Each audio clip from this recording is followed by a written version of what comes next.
श्रीमान् वेङ्कटनाथार्यः कवितार्किककेसरी वेदान्ताचार्यवर्यो मे सन्निधत्तां सदा हृदि.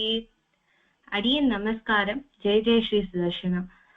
அடியன் இந்த வித்யார்த்தி சதஸ்க்கு சூஸ் பண்ணிருக்கிற டாபிக் மணக்கால் நம்பியின் ஆச்சாரிய பக்தி.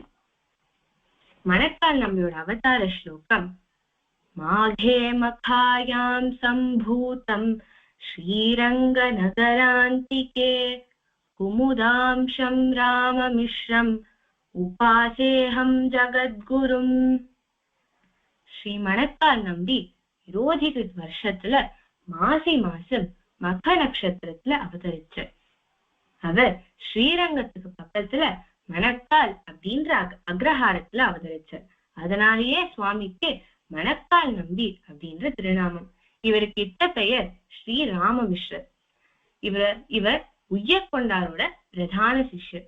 இவர் குமுதாம்சர், அதாவது விஸ்வக்சேனருக்கு 8 திக்பாலகர்கள்: குமுதர், குமுதாக்ஷர், இண்டரீகர், வாமனர், சங்கூகர்ணர், சர்ப்பநேத்திரர், சுமுகர், சுப்பிரதிஷ்டிதர் அப்படின்னு 8 பேர். இதுல குமுதரோட அம்சம்தான் ஸ்ரீ மணக்கால் நம்பி. குரு பரம்பரையில பெருமாள், விராட்டி, விஸ்வக்சேனர், நம்மாழ்வார், நாதமுனிகள் அவருடைய சிஷ்யரான உய்யக்கொண்டாருக்கு சிஷ்யராக வந்தவர் தான் ஸ்ரீ மணக்கால் நம்பி. உய்யக்கொண்டார் அவருடைய ஆச்சாரியனான ஸ்ரீ நாதமுனிகள் கிட்ட அவ்வளவு ஈடுபாடோட இருந்தார். அதே மாதிரி மணக்கால் நம்பியும் அவருடைய ஆச்சாரியனான உய்யக்கொண்டார் கிட்ட அவ்வளவு ஈடுபாடும் பக்தியும் கொண்டிருந்தார். எவ்வளவு ஈடுபாடுனா, உய்யக்கொண்டாருக்கு 2 பாலிகைகள் இருந்தா. அவளா ஒரு நாள் காவிரியில விளையாடலாம் அப்படின்னு போகச்சு நடுவுல வாய்க்கால் சேரும் சகதியுமா இருந்தது. அப்ப எப்படி அதை தாண்டி போகலாம் அப்படின்னு அவ பேசிட்டு இருக்கச்சு பின்னாடியே மணக்கால் நம்பி துணைக்கு வந்துட்டு இருந்தார். அவர் ஒரு செகண்ட் கூட யோசிக்காம கீழே படுத்துட்டு, குழந்தைகளா என் முதுகு மேல ஏறி நடந்து போங்கோ அப்படின்னு சொன்னார். உடனே அவ 2 பேரும் அவர் மேல ஏறி நடந்து போயிட்டு விளையாடிட்டு திருப்பி ஆற்றுக்கு வந்து சேர்ந்துட்டா.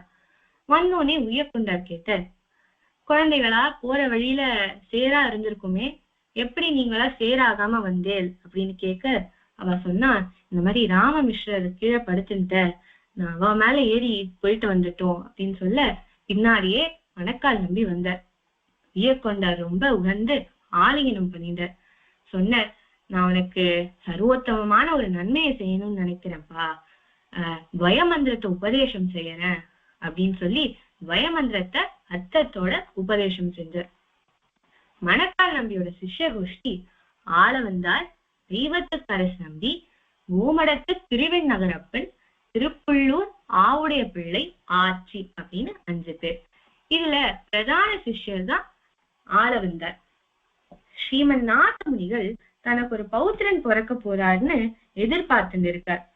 நாதமுனிகளோட புத்திரன் தான் ஈஸ்வரமுனி. ஈஸ்வரமுனிக்கு ஒரு புத்திரன் பிறந்தார். நாதமுனிகள் அவருக்கு யமுனை துறைவன் பெயரிட்டார். ஏன்னா கோவர்தன மலையில இருந்த யமுனை துறைவன்ட்ட ரொம்ப ஈடுபாடோடு இருந்தார் நாதமுனிகள். அதனால அவருடைய பௌத்திரனுக்கு அதே எம்பெருமானோட திருநாமத்தை வச்சார். இந்த யமுனை துறைவன் ரொம்ப தேஜஸ்வியான ஒரு பாலகன். யாமுனாச்சாரியனோட 8 திருநட்சத்திரம் வரைக்கும் தான் நாதமுனிகள் பூலோகத்துல இருந்தார். அதுக்கப்புறம் அவர் பரமபதிச்சிட்டார். அதனால வித்யாபியாசத்துக்காக யமுனை துறைவனை மகாபாஷ்ய பட்டத்தை அமுச்சு வச்ச ஈஸ்வரமுனி. அப்ப ஒரு சுவாரஸ்யமான சம்பவம் நடந்தது. ராஜ பண்டிதனான ஆக்கியாழ்வானுக்கும் யமுனை துறைவனுக்கும் ஒரு போட்டி நடந்தது.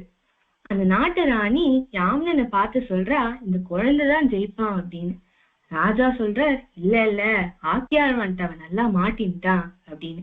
இப்படி விவாதம் வளர கோவத்துல ராஜா சொல்லிடுற, அப்படி இந்த குழந்தை ஜெயிச்சுட்டானா என்னோட ராஜ்யத்துல பாதிய அவனுக்கு தந்துடுறேன், ஆனா தோத்துட்டா நீ எனக்கு தாசி ஆகணும் அப்படின்னு சொல்லிடுற.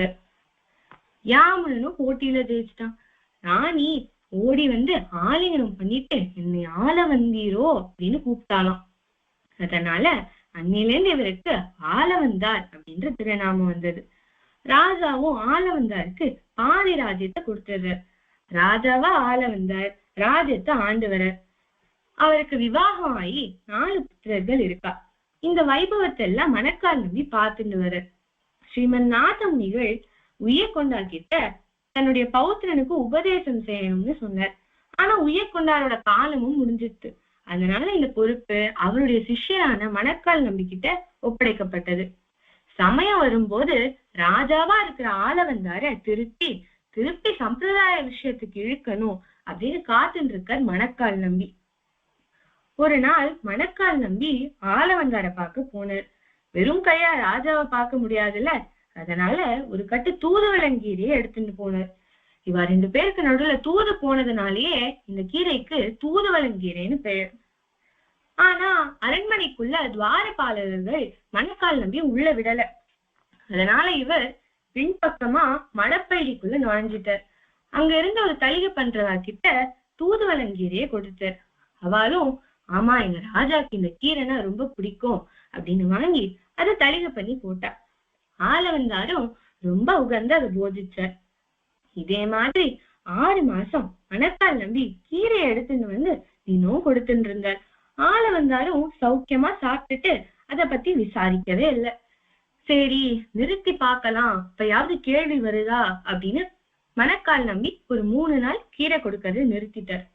உடனே ஆளவந்தார் தளிகை பண்ணவாளை கூப்பிட்டு, டெய்லி இந்த மாதிரி தூதுவளங்கீரை போடுவேலே, ஏன் அது இல்ல அப்படின்னு கேட்க அவர் சொன்னார், சுவாமி, டெய்லி ஒரு பிராமணர் வந்து இந்த கீரையை எடுத்துன்னு வந்து கொடுத்திருந்தார், அவர் வராததுனால செய்ய முடியல அப்படின்னு பதில் சொல்ல ஆளவந்தாருக்கு ரொம்ப கோபம் வந்துருக்கு.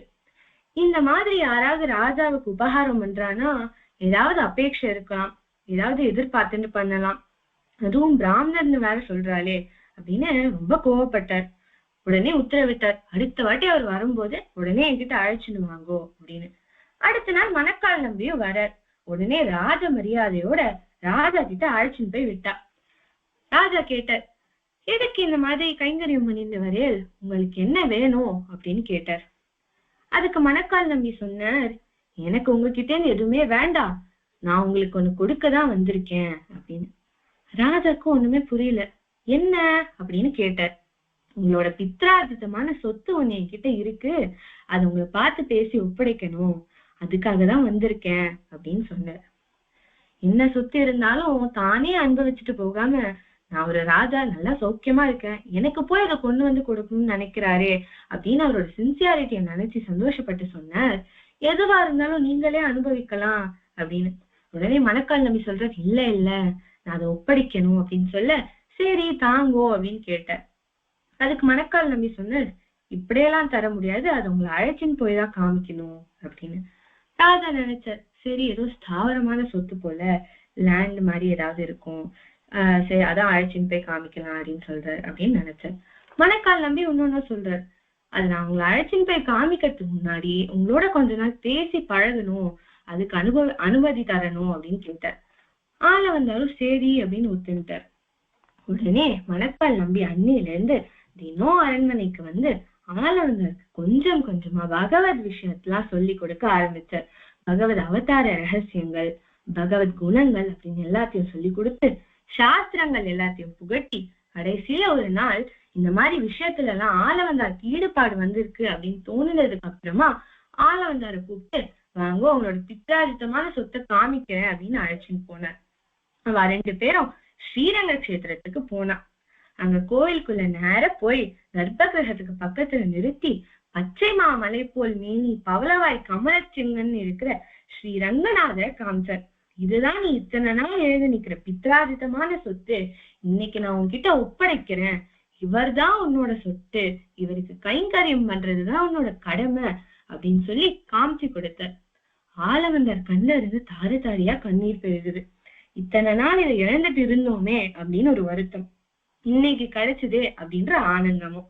ஆச்சாரியன் கிட்ட ரொம்ப கிருத்தஜதையோட இருந்தார். இந்த ஆனந்தம் கிடைச்சதுல அவர் சம்சாரத்துல இருக்கிற எல்லாத்தையும் மறந்துட்டார். எல்லா சிற்றின்பத்தையும் விட்டுட்டு சந்நியாசாசிரமம் ஸ்வீகரிச்சிருந்தார். இப்பேற்பட்ட ஆளவந்தார் சம்பிரதாயத்துக்கு பல விஷயங்களை அருளினார். சித்தித்ரயம், சதுஸ்லோகி அப்படின்னு ஆச்சரியமா பல கிரந்தங்களை அருளியிருக்கார். மணக்கால் நம்பி அவருடைய ஆச்சாரியனை உய்யக்கொண்டார் ஒப்படைச்ச பொறுப்பை சரிவர செஞ்சார். சுவாமி தேசிகன் மணக்கால் நம்பியை பத்தி அருளிய ஒரு ஸ்லோகம்.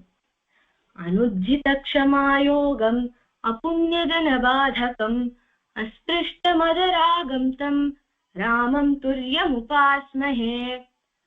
சுவாமி தேசிகன் சொல்ற, தசாவதாரத்துல 3 ராமர்கள் இருக்கா. அதாவது பரசுராமர், ராமர், பலராமர் அப்படின்னு 3 பேர். ஆனா இவ 3 பேரை விட சிறந்த 300 ராமர், ஒரு 4வது ராமர் இருக்கா அப்படின்னு. அதுதான் இந்த ராமமிஸ்ரர் அப்படின்னு மணக்கால் நம்பிய புகழ்ந்து சாதிச்சிருக்க. அதிகார சங்கிரகத்துல 38வது பாசுரத்துல சிஷ்யனோட கடமை என்ன அப்படின்றத சுவாமி சாதிச்சிருக்கு.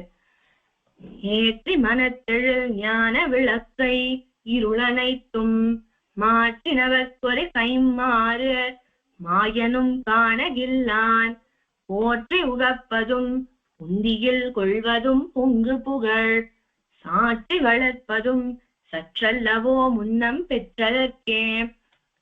ஆச்சாரியன் சிஷ்யனோட மனசுல ஞானம் அப்படின்ற ஒரு தீபம் விளக்க ஏற்ற.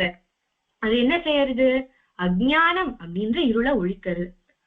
அப்பேற்பட்ட ஆச்சாரியனுக்கு ஒரு கைமாறு, ஒரு பிரதி உபகாரம் செய்யணும்னா அது என்ன செய்யலாம்னு பார்த்தா, சர்வேஸ்வரனான ஸ்ரீமன் நாராயணனாலே காணகில்லான்.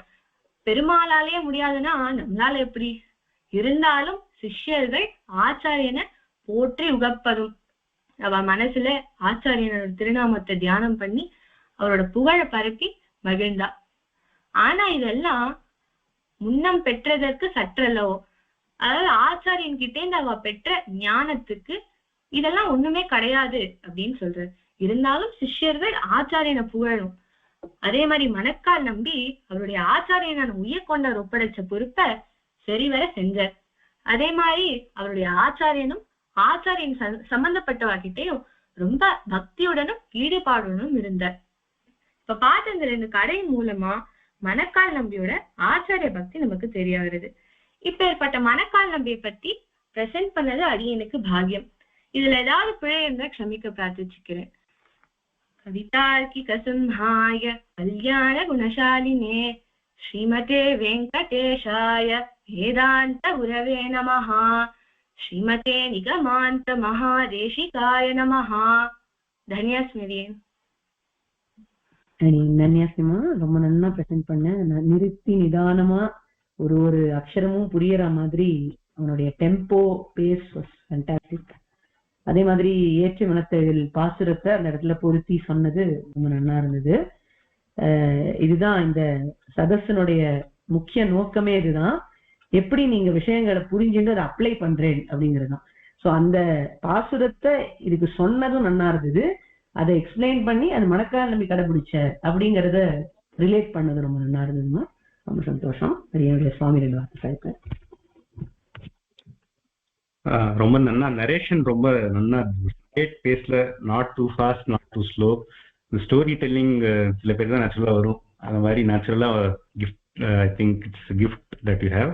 ரொம்ப நல்லா சொன்னோமா, வெரி குட். அந்த ப்ரெசன்டேஷன்லாமும் ரொம்ப நல்லா இருந்தது. அந்த பிபிடிலாம் ரொம்ப அந்த அந்த ஐ திங்க் இந்த ஜிஎஸ்பிகே புஸ்தகத்துல இந்த அதெல்லாம் நல்லா யூஸ் பண்ணி நல்லா ரொம்ப விஷுவலி அப்பீலிங்கா இருந்தது. இந்த இந்த மணக்கால் நம்பி கதை தான் சம்பிரதாயம் சொல்றோம். சம்பிரதாயம் எப்படி ஒரு ஆச்சாரியன், அவர் ஆச்சாரியனோட ஆச்சாரியன் ஒரு பொறுப்பை அவர் கொடுத்து 2 தலைமுறை தாண்டி அவர் அந்த பொறுப்பை நிறைவேற்றினார்.